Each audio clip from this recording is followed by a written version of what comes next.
I want to welcome the amazing Rael Bricker. Rael is an internationally renowned speaker. He and I met through Entrepreneurs Organization. And what makes me very excited about today is that Rael specializes in creating basically tips that are down to the earth and that any small business owner can use. It's really all about like information that you can use and apply immediately in your business to help you grow. So without further ado, I wanted to welcome and thank Rael. This is usually a speech that he charges for. He's doing it for our community as a service, recognizing that the course that I'm offering is free through a grant from the county. And we're just really honored to have you here from across the world. You're joining us from Western Australia, which is where you live. It's 6 o'clock in the morning for him. So 12 hours earlier than the East Coast. And, you know, it means a lot, Rael, that you're doing this for us. And thank you for giving to the South Florida community, the Miami community, and sharing your expertise. Thank you very much, Dan. Thank you for the intro. So before I switch over to a presentation, the other cool, I love technology, by the way. So I mean, I wouldn't be here, I guess, if I didn't love technology. A bit of the background, for my sins, I have 2 master's degrees. One of those is an MBA, and that was done I'm going to date myself now, something like 35 years ago. And I also have a master's in software engineering, but I really don't call myself a software engineer. But I went on this journey, and in fact, this month, April, is quite significant for me. 10 years ago, exactly, the 22nd of April, my life changed. I was training for a marathon. I had just finished a season of triathlons, and I decided that was me doing the last of my triathlons. And I decided to train for a marathon, and it was discovered in about late March 2013 that I had 2 severely blocked arteries that were causing me neck pain when I was running. And I just attributed it to going a bit mad. Anyway, I ended up with 2 cardiac stents exactly 10 years ago, which is when I transitioned from being a businessman. I was on stage a lot talking about finance and property and all sorts of things, to actually talking about and being a passionate person on stage. And that's me today. What I do for a living is being on stage, traveling the world. I'll actually be in Florida in mid-July for a conference in Orlando and delivering a couple of talks in and around Miami, actually. During that time in mid-July, and 2018 I ended up publishing the first of my 3 books called Dive In, which is really my journey from business school in exactly 30 years at the time. It was 30 years since I'd been at business school. So that's a little bit. And what do? I help people in businesses show up as the best version of themselves every day. So that's a bit of the intro to myself. And now I'm going to share a screen, just because there's so much stuff here. It's very hard to do it on my little screen next to me because some of it requires a bit more detail. So I am going to share, which is not something I normally do. Interestingly, when I'm presenting, I normally have it flashing up on this side of me over here, but there's too much information in this presentation. So Dan, you can wave at me that you can all see that. Cool. Right, so this is about practical applications of AI. It is not about, the theory, and Dan and myself and a few others on this call are in the Entrepreneurs Organization chat on WhatsApp, and there are hundreds of messages a day with some amazing ideas that are next level thinking of how to make their businesses better. But some of those are 2 months, 1 month, 6 weeks, 6 months, a year away from being practical. And I'm a practical guy. The back of my book that I showed you now, called Dive In, the back of the book says, business is not complicated. Business is simple. You just have to dive in and adjust your course while you're moving. So the content that I'm going to go through in the next 45 to 60 minutes is all about things that you will leave today's presentation and go, I can use those in my business today. This was a graphic I generated through Midjourney, using the Midjourney bot. And I gave it a simple prompt, by the way. I gave it a simple prompt that comes up on the bottom of the screen that says, an image for presentation on AI tools for professional public speakers. Now, interestingly, if I didn't put the word, I call myself a professional speaker, and so do, most of the people around the world do that. If you put professional speakers in there, you get those big black boxes that you see on the side of a stage, because those are what the AI engines call professional speakers. And so we had to call it public speakers in order to generate the image. And a lot of the stuff I'm going to show you is raw. It is, in other words, this is the first pass at it. I haven't gone and refined and refined and refined, because I like the first pass at things, because that really shows you the power of the tool. So, I'm going to, very quickly, 1942 was really the start of AI, and everyone's been through this a million times. There's a million articles been written, but really this phase, this era, started in 2015 with OpenAI. I've been using OpenAI for about 3 years now as a platform. And obviously the big thing and the big hype around ChatGPT, and we were talking about it in the introduction, was the fact that ChatGPT's interface, which is actually to the OpenAI engine, is just so user-friendly by and large, that's what's made it so popular. OpenAI, nothing really changed in the back end. Yes, GPT-4 has just come out and all those things, but nothing really changed in the back end. It's still driven by that same back end engine, which was, you could see, written by software engineers, because it had all these variables that you had to tweak. ChatGPT just gave everybody a nice, clean interface. But I started this, and Dan loved this idea when we first spoke, because there are things you may already be using. By the way, for those who haven't seen this new feature in PowerPoint, this has got nothing to do with AI, but this ability to zoom in and out is a new feature of PowerPoint that makes it look a lot like Prezi, for those who've been using Prezi for a long time. So things you may be using like PowerPoint, and that's just a very quick example of how AI is there every day. If you go to the slideshow selection on AI, on PowerPoint, there is this thing in there called Rehearse with Coach. Rehearse with Coach, what does that mean? It means that as you give a talk, and so I actually captured the screen using my previous slides, which was the history of AI. And I over-exaggerated. I said and quite a lot, and it popped up with a little, try not to use too many fillers like and And then I started speaking very, very fast like that. And then it came up with try speaking a little bit slower. And so that was very interesting. I mean, as a professional speaker, would I use this? Not really. For the average, most people who are preparing a presentation for work or colleagues, whatever, it's a great tool, because it also then gives you a whole lot of other things in the thing, like you avoided reading slide text around on the bottom right. You chose words, you didn't use repetitive language, you didn't use fillers, your pitch was good, your pace was good, etc. So it's a very good coach that you would normally pay hundreds of dollars an hour to hear that information.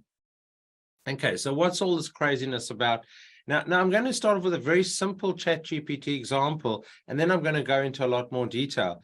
But to show a few funnies about ChatGPT and how you extend it through a variety of tools. So I wrote this simple prompt, write a 500-word article. One of my businesses that I own, but I have a number of other shareholders in it now, is a $3.2 billion financial services business. We've done $3.2 billion in mortgages. And I was, in my personal capacity, number 2 or 3 in Australia as a mortgage broker a few years ago. So I wrote this, and there was an interesting thing. I actually made a mistake deliberately. I actually typed it, and then I realized there was a typo, and I said, let's see how that is handled. Let's see how ChatGPT handles that. This was ChatGPT 3.5 before 4, and yes, it wrote a nice article, as Dan was saying earlier, a little bit clinical, but it wrote not a bad article, and that we published on our company blog, etc. But then I thought, let's just try that a little bit deeper. And I said, please create a summary of the above as a video voiceover. Now, if you say it as a video script, then it actually says scene 1, zoom in on this, etc., etc.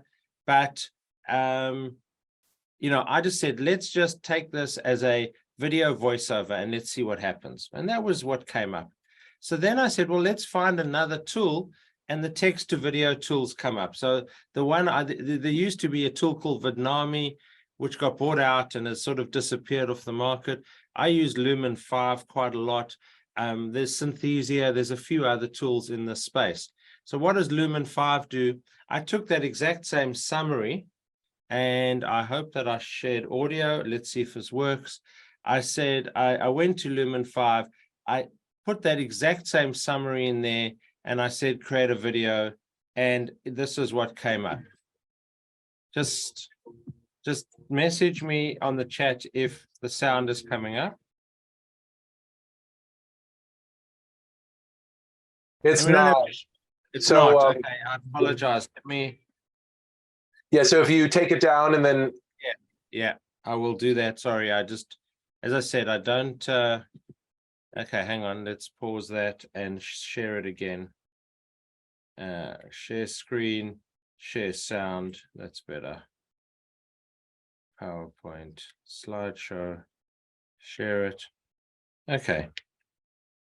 And that should then play on. Okay. Dan, you can hear the sound now. I mean, this is raw. This is without having optimized it, without changing the graphics. I just took it raw to show you the first output of what actually happens. And that was the point. Okay. And so that was the point of going from ChatGPT in 3.5, so 4 is much more sophisticated, to text to video. And now I'm going to change text. So these are all tools that you could use tomorrow. You know, generate a video, then optimize it, etc. Now, for those in the marketing space, this is a whole series on marketing and sales. So one of the parts of that video was a graphic that I wanted to add in where it said Australia's leading mortgage broker. So I took a map of Australia. I told Canva, for those who don't use Canva, I told Canva to put a map of Australia and overlay onto that the Australian flag, and it did that, and that was the graphic that I used on one of those slides. So that was the only editing I did, was to say, you know, one of the biggest in Australia. And so you can play around with all these things.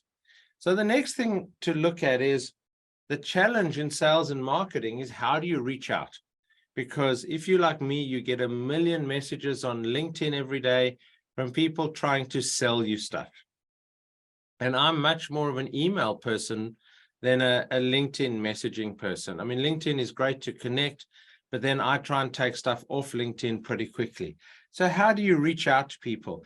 There's a tool I've been using for a couple years now that is AI driven. Again, people wouldn't really pick up that it's AI driven, except that it tells you our AI engines are busy working. And it's called getmail.io.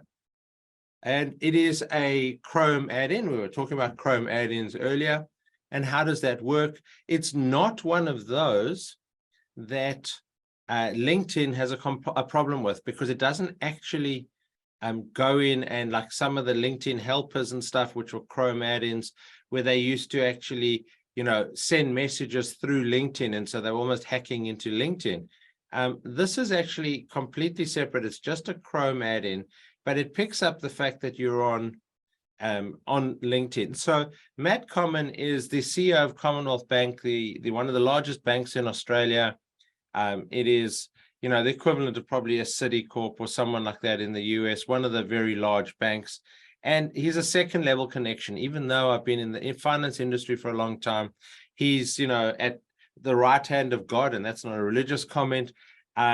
But, you know, Matt's at a level in the hierarchy of this organization that pretty much, you know, I wouldn't have a contact with him even after 20 years in the industry. But what comes up in LinkedIn when I use it in Chrome is this getmail.io. Very simple. I just hit getmail.io and it takes about 2 or 3 minutes, and it comes up with that's Matt's email. Now, some of you are maybe thinking, but hang on, that's fairly straightforward. Matt.comyn@cba.com.au. I chose this example because he's one of those people that you probably don't have access to. And in his bio, it gives his whole different bio of all the different companies he's a director of, works at, et cetera, et cetera, et cetera. And so what's happened here is that this was a fairly simple example, but I find for my outreach, 9 out of 10 times, this getmail.io, which is an add-in to Chrome, works pretty much 90% of the time. It gets me a legitimate email address for the right people. Okay, so let's go to transcription. So I use Otter all the time. Now, I'm not going to go and demonstrate Otter. You know, most people use Otter. If you haven't tried Otter, it's one of the most sophisticated speech-to-text engines. It's an app on the phone. It is a transcription service. It has a lot of functionality in it. You can actually add it into Zoom to follow your meetings and give you summaries of meetings, et cetera, et cetera. I run a podcast called the Business Excellence Podcast, excellencepodcast.com. And on the podcast, we are busy writing a book based on our series 2 of the podcast. And we transcribe using Otter every single episode. This is just the first 2 pages. This was 30 pages in Word of the transcription with the interview with Matt Alderton. By the way, I use Otter when I go walking in the park with my dogs most days, because I find that's when I'm most creative, when I'm relaxed, I'm walking in the park, it's a beautiful day out there. And so I just would put Otter on and I would just download my thoughts, write blogs, but without writing. And I interviewed someone on my podcast a long time ago, and he said to me that the best way of being creative and writing creatively is not to write. Now that sounds weird, but he said is to dictate. Dictate your thoughts, because then your creative side of your brain just keeps going. He said, when you're trying to write, you type and then you go, oh, I've got to correct that. And so the left brain, right brain conflict becomes huge.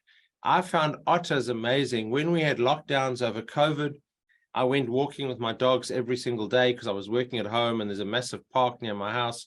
And in 5 days, I wrote an ebook of 50 pages just by walking in the park and just downloading all my thoughts, because I didn't have this block of trying to edit it. And then went back afterwards, got home, we were in lockdown, got home, and just it was there as a Word document edited, and that became a 50-page ebook in less than a week. So how do I use Otter, though, in other ways? Well, I get the transcription of all our podcast episodes.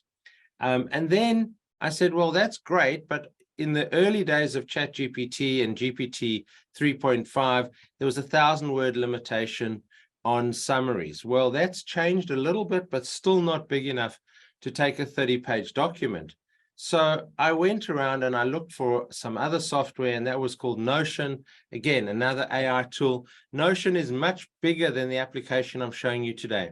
My son, who's a first-year university student, and involved with community organizations and things, uses Notion to plan his life, to plan his work assignments, uni assignments, jobs that he has. You know, they all work sort of 3 jobs and all sorts of things. And he uses Notion in that respect as a planning tool.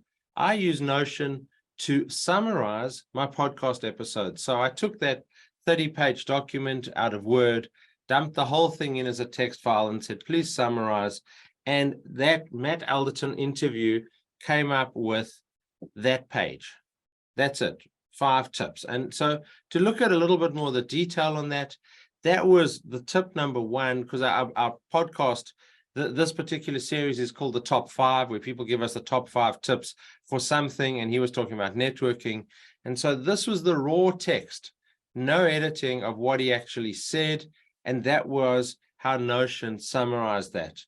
And it actually used a lot of his own words, so it took away that coldness, if you want to call it that ChatGPT and others exhibit. So that's how we use this variety of tools from ChatGPT, from Otter, and use other tools to achieve our objectives. Do I think that over time, a lot of the tools will bring all this in. I think they will, but I think they'll lose their way. I think we will see going narrower and narrower with tools. That's my take on it. You could call me wrong in a year, but I think we'll see more and more narrow tools. For those who've never looked at it, there's a website called There's an AI for That, which of course, and it's a ChatGPT content generated website that when I started looking at it in early February, there were about 13 or 1400 AI tools already listed. There's well over 3,000 listed, and that's less than 2 months later. And I'm starting to see a lot of these tools are narrower and narrower. And so we will find that you'll find that the sort of core tools you use and then deep dive into those later on. So let's look at graphics. Now, that's become one of the big things. And I'm not looking at interpretive graphics today. In other words, put in a picture and ask, ChatGPT to tell you what it is. That's not really what I'm looking at. I'm looking at things like DALL-E and Midjourney to look at how they generate graphics. So I gave DALL-E a prompt, and the prompt was a photorealistic painting of the Melbourne skyline in the style of Picasso, and those 4 images came up. Is it useful? Yes, it is to some extent, because I was doing a presentation in Melbourne. And so I figured I wanted a nice opening slide with something different representing Melbourne. And so that was what I asked it to do. And not bad. I didn't go and refine it. I then asked Midjourney, the Midjourney bot under Discord to do the same thing. Came up with a different interpretation of exactly the same prompt, but the same basic idea around it. So not bad. And so then I went into it and I said, let's see how interpretive these tools actually are. And so these actually, and I have to thank a guy whose name is similar to mine. His name is David Bricker. He's based out of Miami, and a great friend and a professional speaker. And we were talking about using AI tools for interpretation. And so we came up with this example, an old man in a rowing boat on a tropical island. So that was the prompt, right? How do you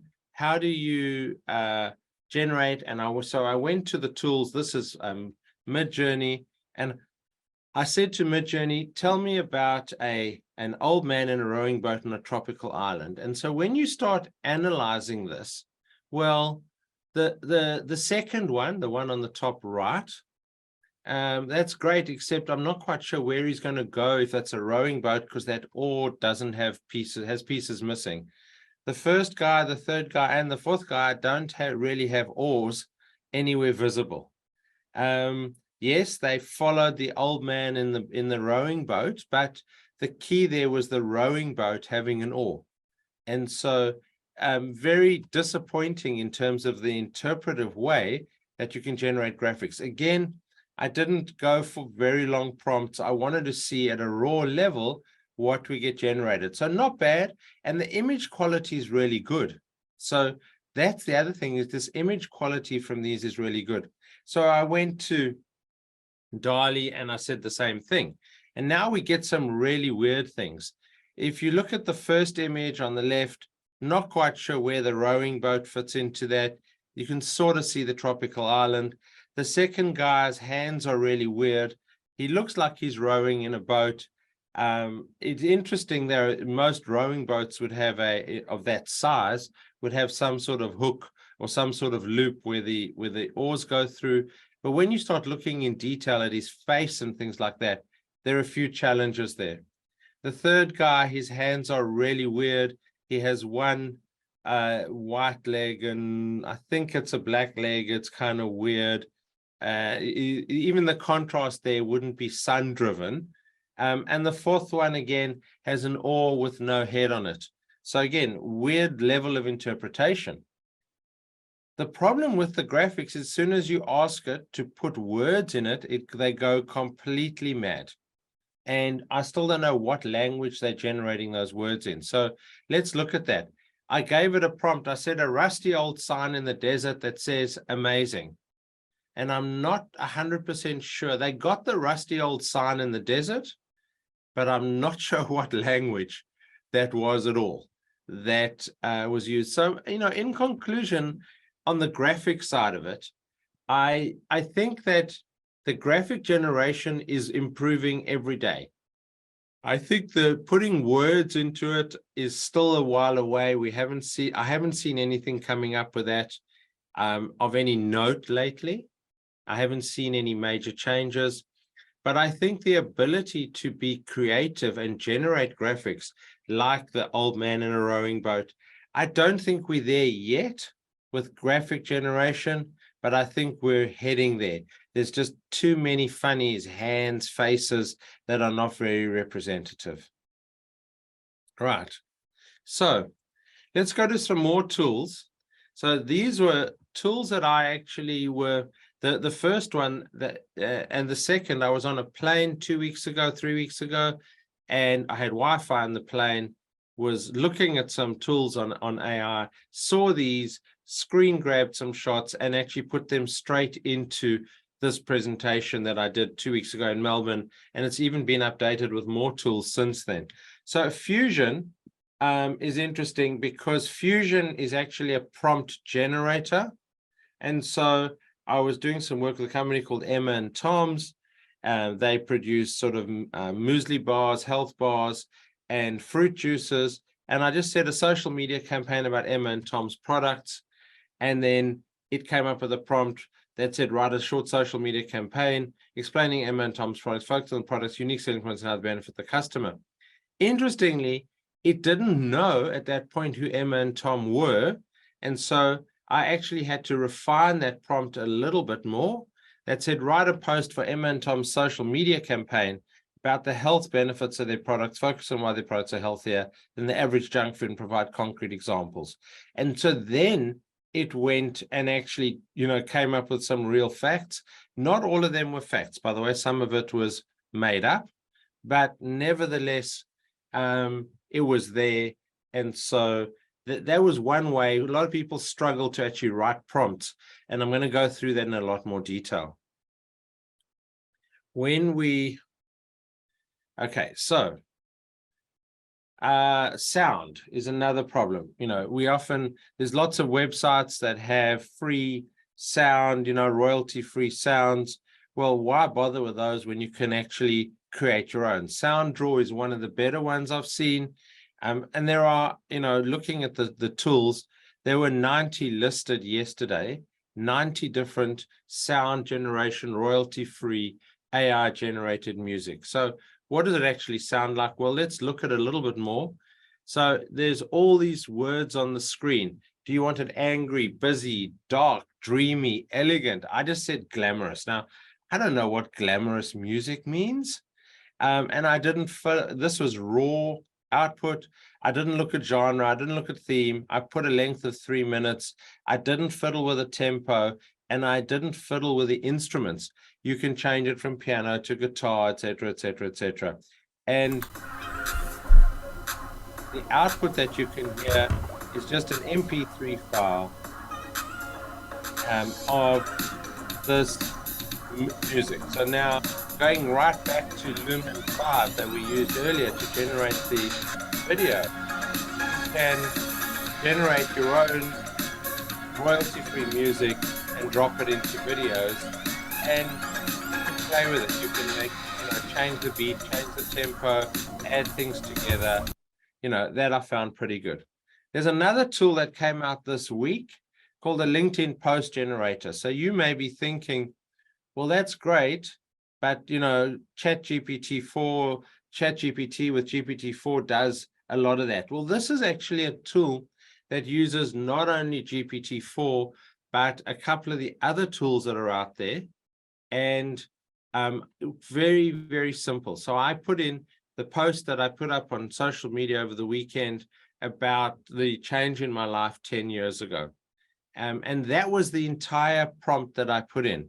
Okay, this weekend marks 10 years since the start of my more meaningful life. And what happened is, and I decided Performing Passion being a stage. I didn't put anything else into it, right? And I did, and then this post came up, and I edited this post slightly, and it became this post on LinkedIn. So that was the basic generated post. Okay, and not bad.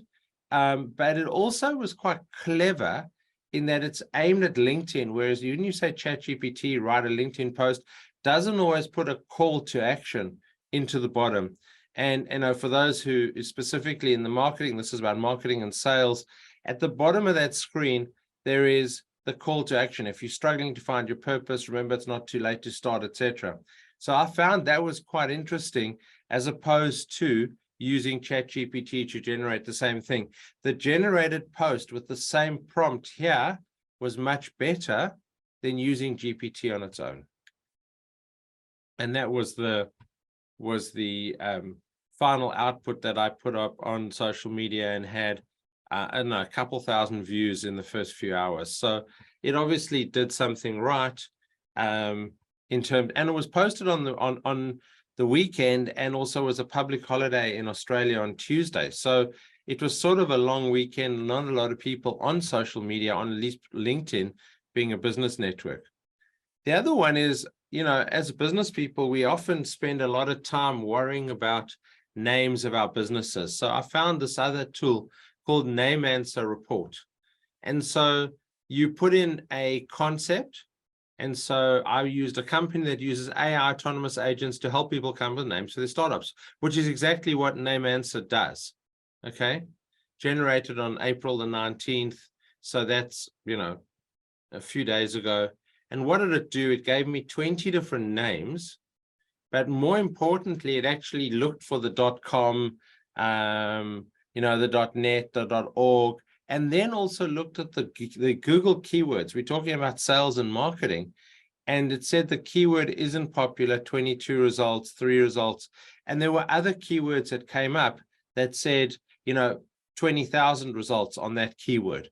So you'd actually work through this list of potential names, seeing what domains are available, because I think that's a first choice in business naming today, that it isn't trademarked in the US. It only looked at US trademarks, even though I'm in Australia, and it looked at the Google results. And some of them, as I said, this particular page I grabbed said 22 and 3. 2 or 3 pages down in this 20 item list, it actually gave one that had 20,000 results on Google. So I thought that was really impressive. And it came back almost instantly with that information. Again, using quite sophisticated AI searches in the back end, at least to generate the name, the slogans, and the evaluation of the clarity of it. So that was quite interesting. Okay. Now let's head back to this whole frenzy about ChatGPT. And so, a lot of people, now, start here.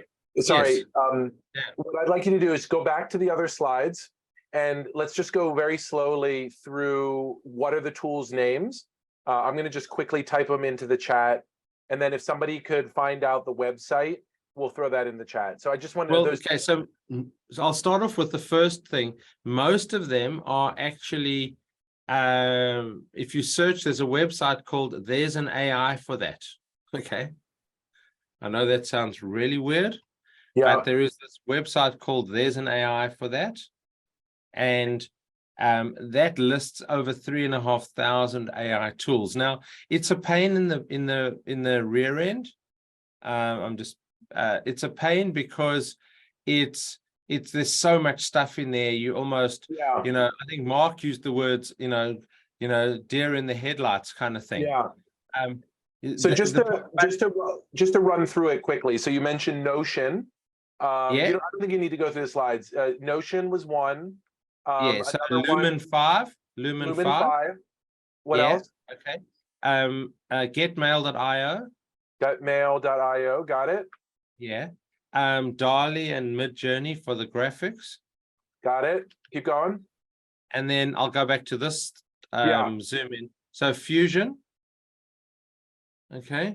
And that one has a funky email, I seem to remember.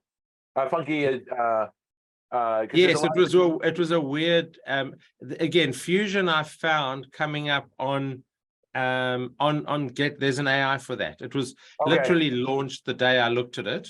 Yeah, Suzette, if you could look for Fusion, it's not an easier one to find. And keep going.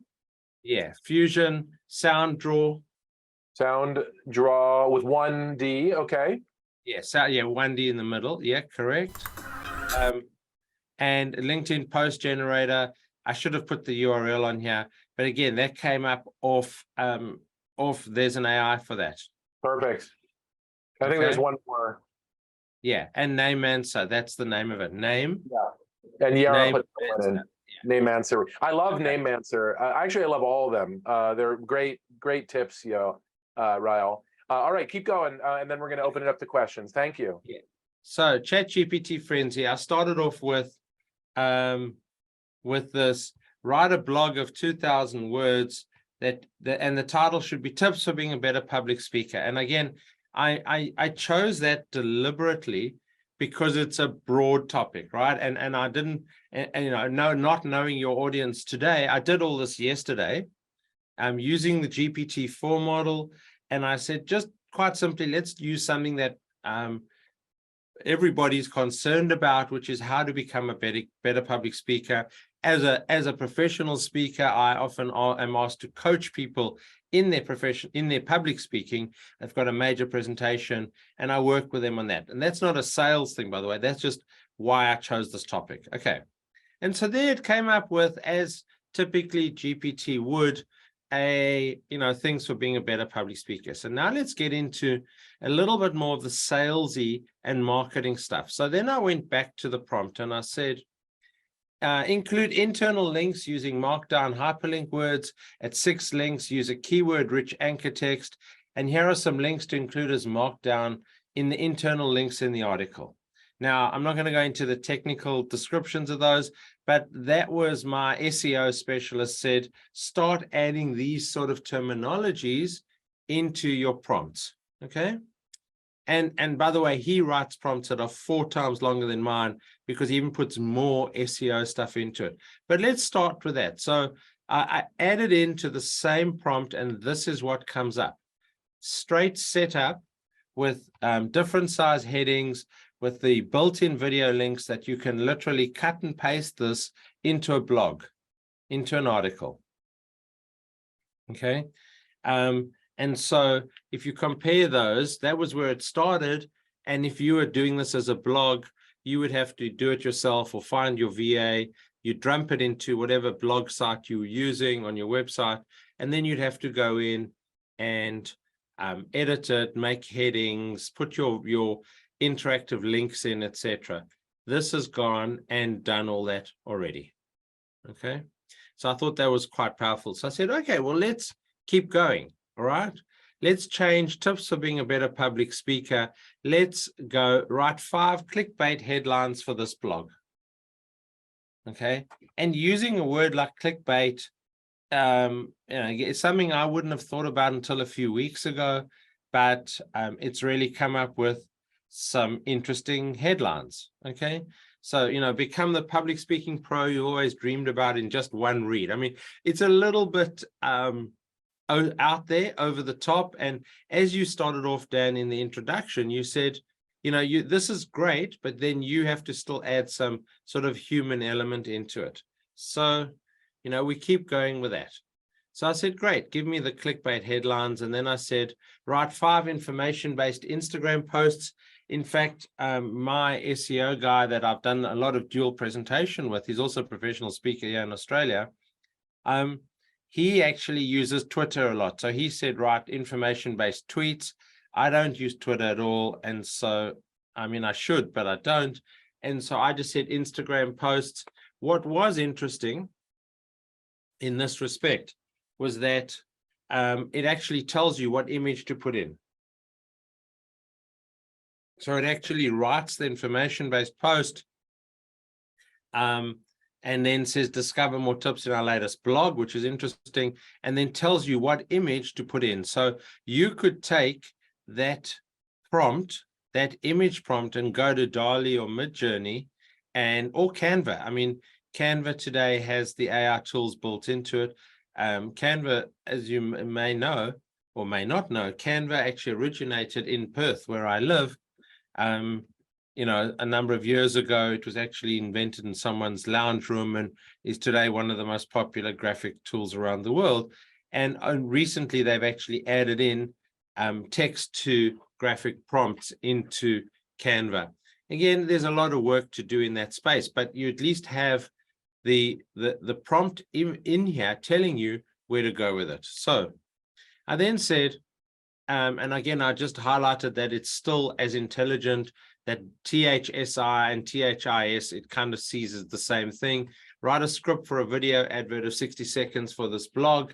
And if you've never played around with doing this on GPT, it actually gives you the scenes, the narrator, etc., and exactly what you need to have in the graphics. Now, you could go and generate this yourself, or you could go to Lumen 5 and let Lumen 5 do a lot of the back stuff, finding the right perspectives, finding the right pictures for you without you having to do it. So that's why I started off with a very simple example in Lumen, just to show you how it works. But as you got more and more detail into, and I said an advert of 60 seconds, but it could be a vlog. It could be, it doesn't have to be a particularly you reading it out, but it could be something you put out there about public speaking and how you, or me in this case, are helping them become a better public speaker.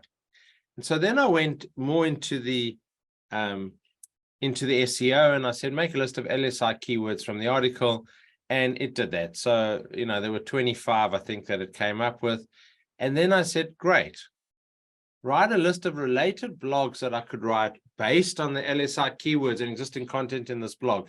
So what I'm finding is that a lot of people start off with GPT and GPT prompts, and you know, every day on Facebook, and my mobile's here next to me on the table. I guarantee you, when I go onto Facebook a bit later today, or Instagram, there are going to be a million adverts talking about buy my 3,000 chat GPT prompt, you know, handbook, or, you know, the 1,000 best chat GPT prompts. But they're only the first line. And that's the problem I'm seeing, is that a lot of people are going, it's deer in the headlights, put in a prompt, wow, that's amazing, and then stop there.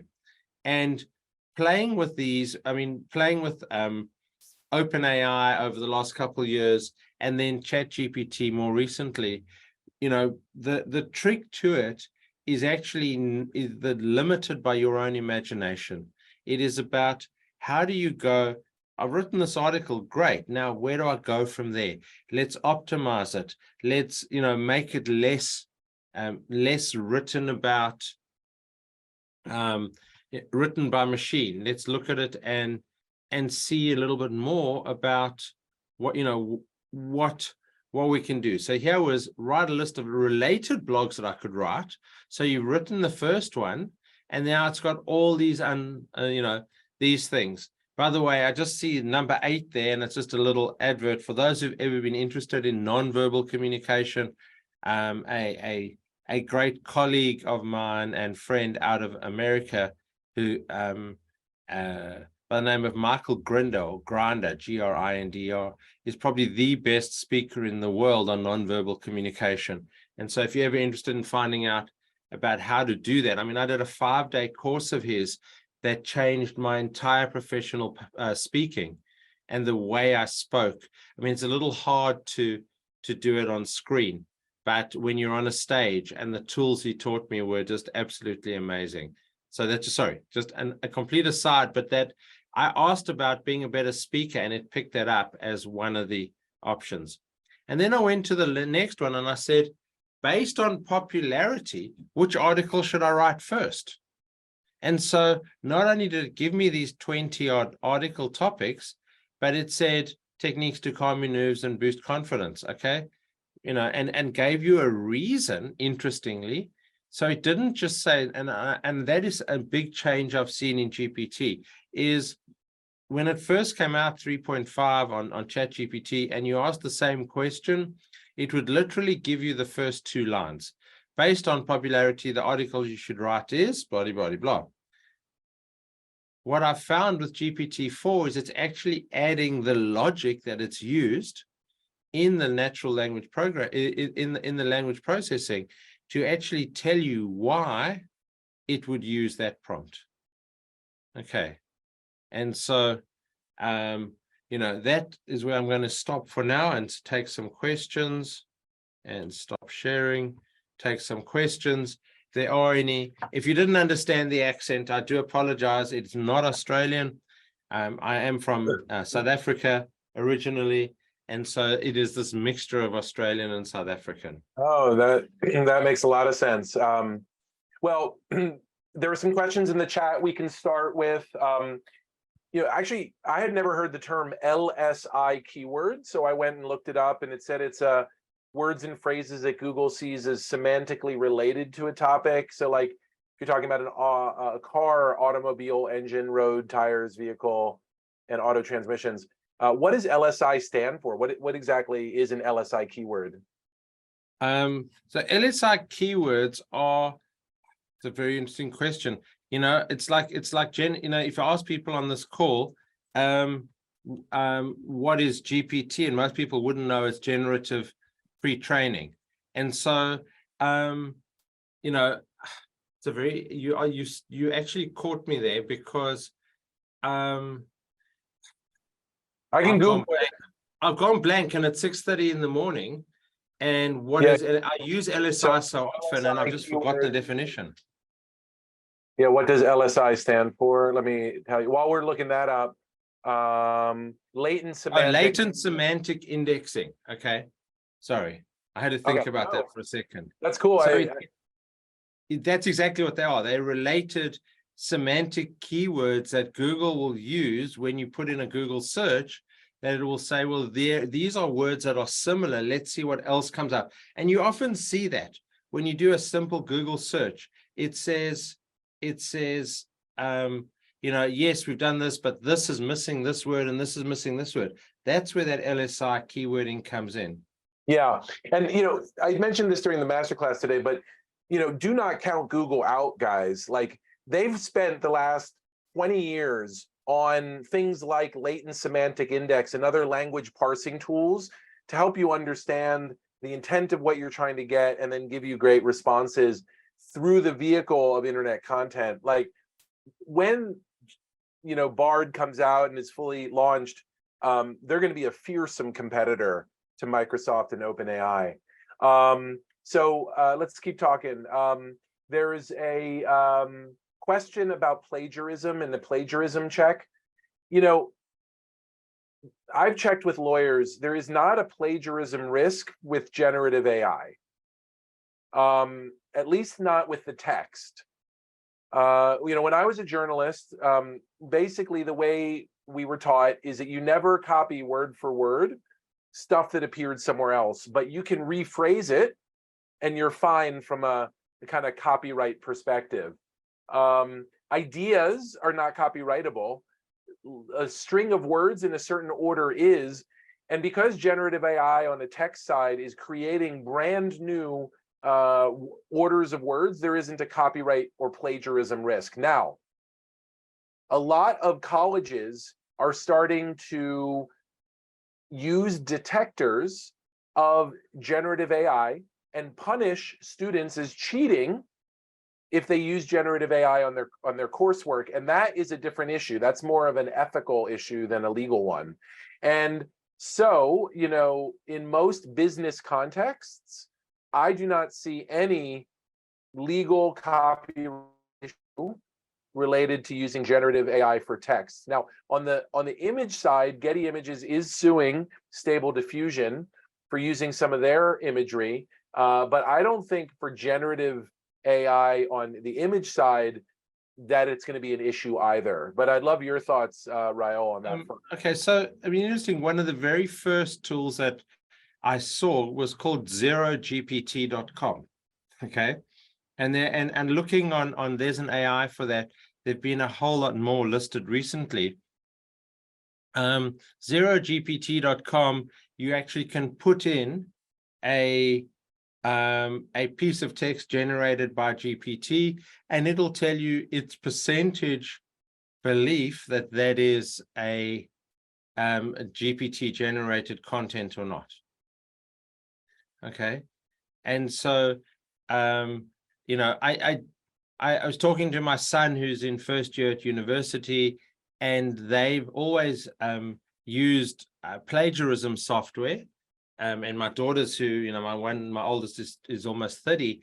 And so when she was at university, even then, they had to put every assignment through plagiarism software, you know, that looked for, have they used anything that's currently available.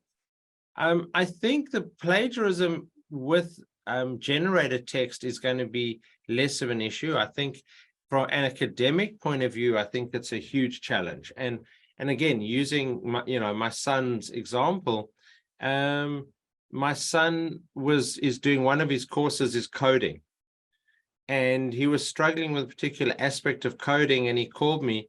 He was working in his study downstairs in the house, and I was working upstairs, and came up, he said he was struggling to get this piece of code to work. So he put the prompts into ChatGPT, and it generated code for him, and he's found the error in what he was trying to write.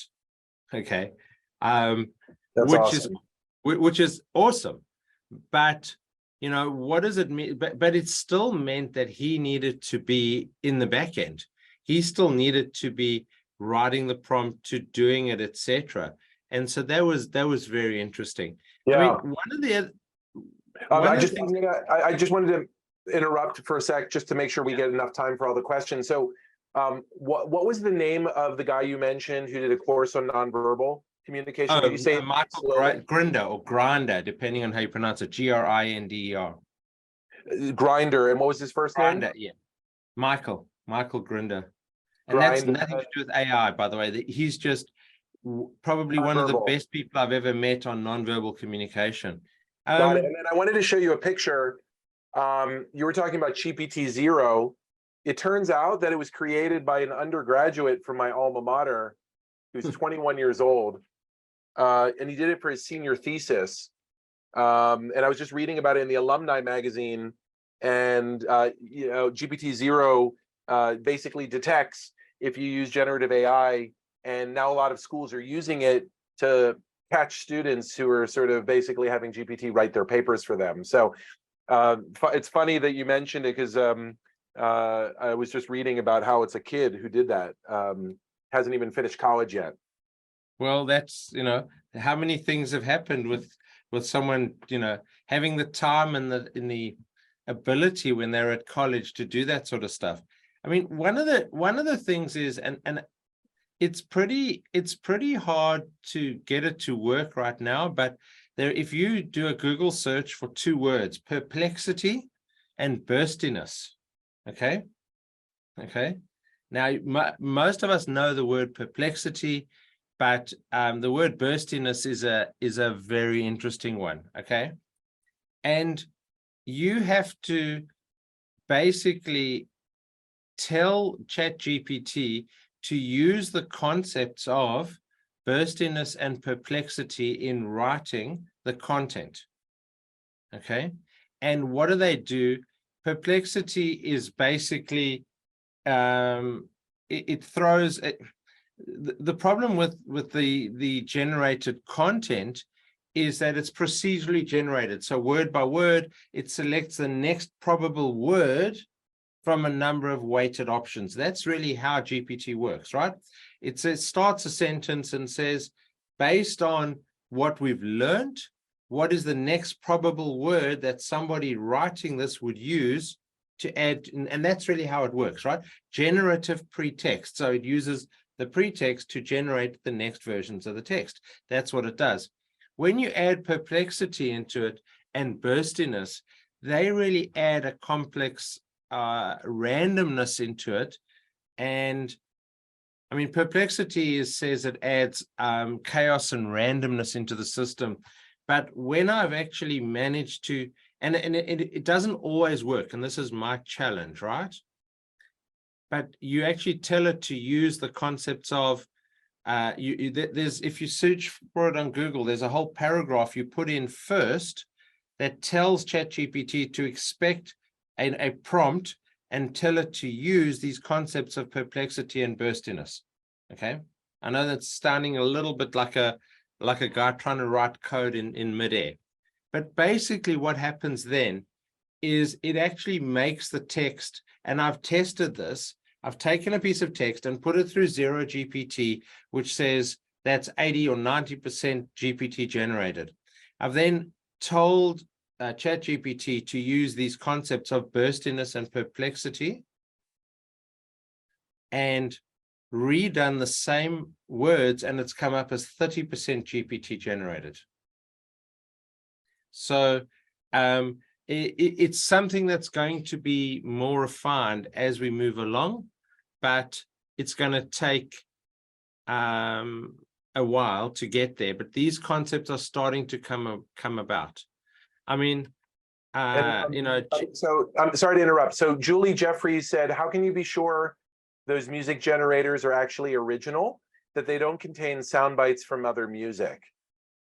You don't. And I guess the question is, you know, we've seen some pretty random lawsuits recently. I mean, I have to, with all due respect, say Australia is not as litigious as the US. And we have seen some pretty random lawsuits recently, you know, nothing to do with AI, but of, you know, a particular artist says that somebody sampled 3 seconds, 4 minutes into their song, and they've used that. And there's been all these major issues, particularly for some really, you know, well-known artists, or worst case, actually not well-known artists, who saying that well-known artists actually sample their material. How do you know? You don't know. That's the problem. You don't know, but listening to it, and not being a musician, but one of my kids is a musician, and I got them to listen to it, and they said to me it was not sophisticated music, it was fairly basic music. And so, you know, it was like going and sitting on the piano and just playing 6 chords. And you know, I don't know, it'd be interesting, has anyone here ever watched an Ed Sheeran concert? I went to Ed Sheeran Stadium concert a few weeks ago, and Ed Sheeran, for 90% of his professional life, has been a solo artist on stage. And so he would literally play 3 chords, capture those, and just run those on a loop through a pedal. That is what my son, who's the musician, was saying to me, that is what a lot of the AI generated music sounded like. To answer the question, it sounded like somebody had literally taken 3 chords like Ed Sheeran does, and then played those on a loop, and then just varied the intensity or added in a few other sounds, which is what Ed Sheeran does on stage. So do you know that it's 100% right? No, but I do think it's a little bit like watching that Ed Sheeran concert, where he just put everything on loop and then melded them together. And I've also pulled up the chat just to go through and see if there are any. I've hit most of the questions. I did want to ask about Canva. You know, I love Canva, but I haven't been able to find the AI features in it. Is that something that you work in, Raul, and could share? Yeah, no, I'm going into Canva now just to actually tell you where it is, because I've just hit the wrong login. Sorry. No problem. Once you're in, let us know. And while you're doing that, you know, what generative AI does is it's a prediction model. It creates something new out of data that it learned on. So if it were to create music that sounded like other music, it would be very unlikely to be a sample of that music, because that's not how it works. It creates something new by intuiting kind of the rules and the patterns from what it learned on. So I don't really see how copyright is going to apply to generative AI. I think that's going to be. I'm a layman. I'm not an expert, and I'm definitely not a lawyer, but I just don't see how, you know, I don't think training on copyrighted information is going to qualify as a copyright violation. That's like saying if I read a copyrighted book and then write something derivative from it, I violated the copyright of the original holder. And that's just definitely not true for text. And you know, copyright is a little more tricky when it comes to audiovisual, so there might be something there. Okay, so I'm just So this is Okay. Canva. For those of you who don't That's know, Canva, Canva yeah. is a great tool for design and creating And if- videos for ads and for marketing. And it's very inexpensive and it's really easy to use. It kind of made design accessible to the average person. And apparently Canva has some AI tools built in. Yeah, that, so here it is under apps on Canva, and you go in here at text to image, use it, and try a prompt. I'll use one of old man theirs. with an oar on a boat in An old man, old man in a rowing boat on a tropical island. And it thinks and thinks, and then, it will go away and come back at some point with,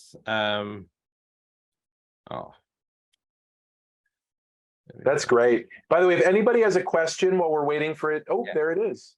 Okay, and so there are the 4 images that it's come up with. So, that one to me looks like the most realistic. It's this man, but there's something weird happening here with his leg. Okay, all right. And an oar that's sort of bent and going through his leg. And, If no we pull up, face. yeah, and He's no also, face. like, Yeah, that's not bad, but you don't know that it's an old man because he's sort of hidden. And again, he's sitting in a weird part of the boat to be rowing. You clearly know a thing or two about rowing. Oh, I don't. Actually, the where this whole thing started is David, who I said is based out of Miami.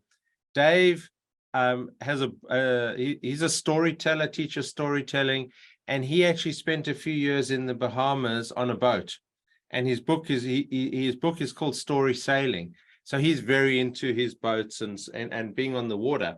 And we total coincidence, we're actually not related, just happen to have the same surname. And yeah, him and I were talking about, what image did he struggle to generate? And he said this particular one because he was illustrating a book and trying to find an image for it.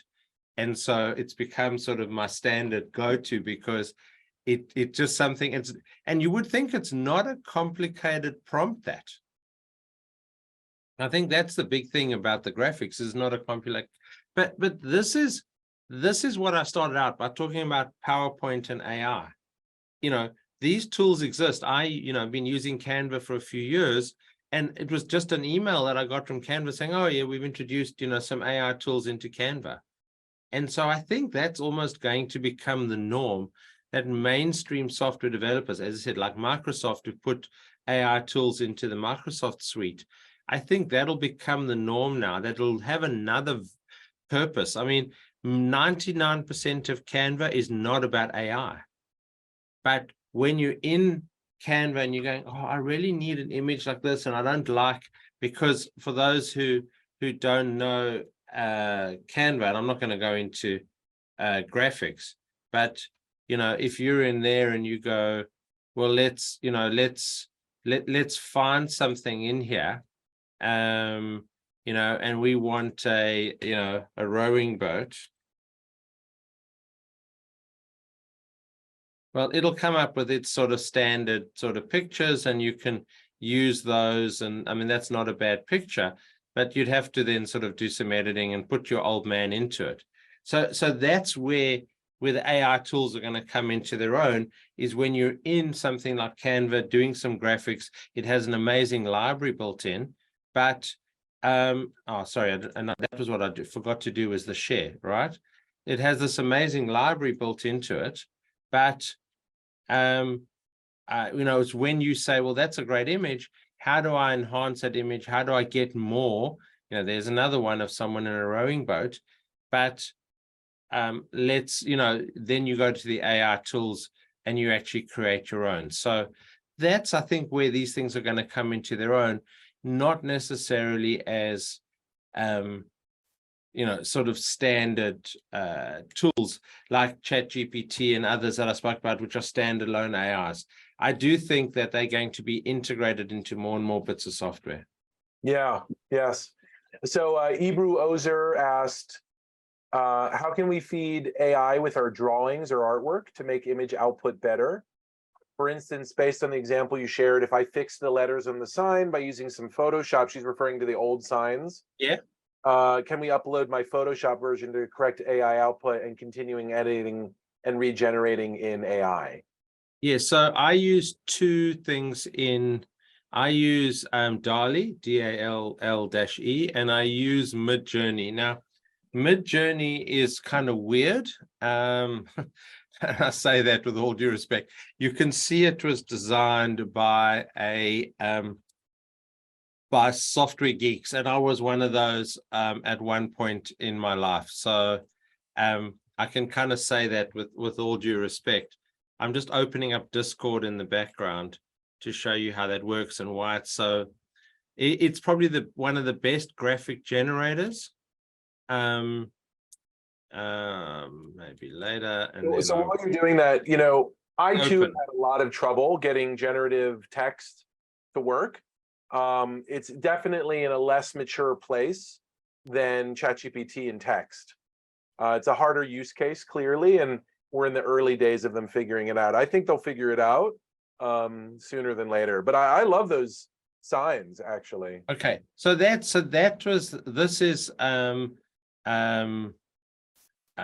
is what they call Midjourney bot running under the Discord server. If you Google how to set it up, it's actually not that complicated. You need to create an account. It's very cheap. It's about $7 a month, I think it is. You can go to what we call the public channels, but you'll be drowned in the public channels. And so it allows you something I've called a channel here called Professional Speaker, and I haven't invited anyone else onto it. So all the images in here are things I have generated, okay?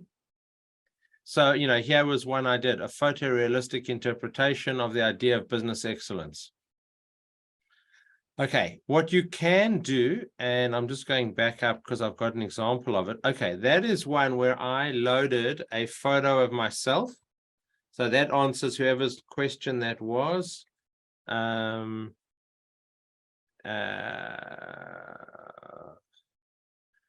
and Midjourney, yes. Okay, I'm trying to think. That was the question from Ebru. How can we feed AI without drawings? Okay, so I used a photo of myself and I said, use that image surrounded by images representing AI. Now, does it still look like me? Not 100% sure, but it will get better over time in doing that.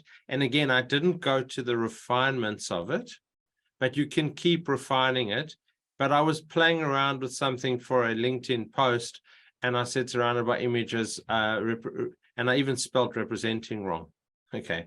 But so there you can feed into this, into Midjourney, you can feed in your original artwork and ask it for variants on it. Okay. It's a little creepy. And so, yeah, it does do it. I mean, not very well. So interestingly, a lot of the work I do is around this idea called business excellence. And I have a tool that I've developed called the Business Excellence Indicator that companies can run through, and it indicates their problems in leadership, culture, and strategy. And I was looking for a new design of the front cover of my report. And so these were some of the designs that came up. I think I ended up using the chess piece one because I liked that. So we're coming up against the end of the time. You've been so generous answering all our questions. Probably the most important question of all was asked by Julie Jeffries, and that's how do we join your talks in July? Okay, so I'm not in July. I'm actually still talking to one of Dan's EO colleagues about doing a talk in Miami in July, Joe. And the date we've kind of tentatively discussed is the 18th of July in Miami, but Joe still has to come back and confirm that date with me, because I leave Orlando on the 17th, and so I'd come into Miami for the 18th. And what brings you to Orlando? I'm there for the National Speakers Convention called Influence. Great. So I'm past president of Professional Speakers Australia in the local chapter in Western Australia, and I'm currently chair of their 2024 convention. And I find that the value I get out of coming to Influence, the last one I was at was 2019, which is National Speakers Association, which is the American association. I find a lot of value in coming to that. So that's in Orlando from about the 15th to the 17th or thereabouts. So that's what brings me to the US. But I've been talking to your colleague, Joe, about doing a presentation in Miami on the 18th. Yeah, so I just put the Influence information in the chat. I mean, if anyone else wants me to talk to their companies, I'm more than, happy to have that, continue that conversation, because I have a day before and a day after the convention where I'm free in Florida. So what are those dates? So it'll be the 14th, and if Joe doesn't confirm, the 18th or the 19th of July, which I know is when everyone's on holidays in the US. That's the other problem. It's summer. So, Raul, why don't you put your contact information in the chat? And while he's doing that, so EO, for those of you who don't know, is Entrepreneurs Organization. It's how Raul and I met. It's a global organization of business owners of $1 million or more businesses. South Florida has, I think, 400 in its chapter. It's a little similar to like YPO, Young Presidents Organization, or Vistage. And it's been a great networking group. I get to meet amazing international folks like Raul. Raul and I are also on a chat that EO with 1,000 members, most of them international, actually. So it's great to kind of way to expose yourself to international business owners and meet other fellow travelers on this journey. Julie Jeffries would like to learn more about setting up a public talk on those dates. So Julie, my email's in the chat, and you can always contact me on LinkedIn. I don't have a VA or a bot. I actually respond. Okay. So, I have a VA, but my VA doesn't respond on LinkedIn. I do. Okay. Yeah, and Yara, that's right. It's EO South Florida. That's correct. And so Julie will reach out to you. It's kind of funny. Suzette Briggs already got your email from GetMail, which is great. Good for you, Suzette. You guys are all go-getters, clearly. Let's wrap up with a kind of an interesting, weird email that Yara got and shared with me. So let me see if I can find it real quick. So Yara wrote, this is the email. It says, how to build your own GPT chatbot. It's a course in building your own AI knowledge assistant. It will scan through your notes, quotes, journal entries, and other personal sources of data to help you write better, more informed decisions and come up with new ideas. You'll also learn, you leave the course armed with AI-based skill set to create anything you want going forward. Dan has truly immersed himself in everything AI related for the last 6 months. I'll put this link in the chat. What is your reaction? I have some thoughts about this. It sounds completely legit, by the way. It's sold out.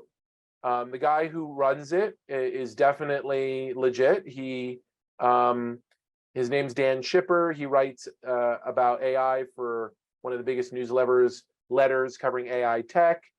And so this is like a real thing. They're basically saying they're going to teach you how to ingest all of your personal data and create a personal chatbot. And so I personally think that this is the future of AI. It is. The personalization. So the thing about GPT is it's trained on the generic data of the internet.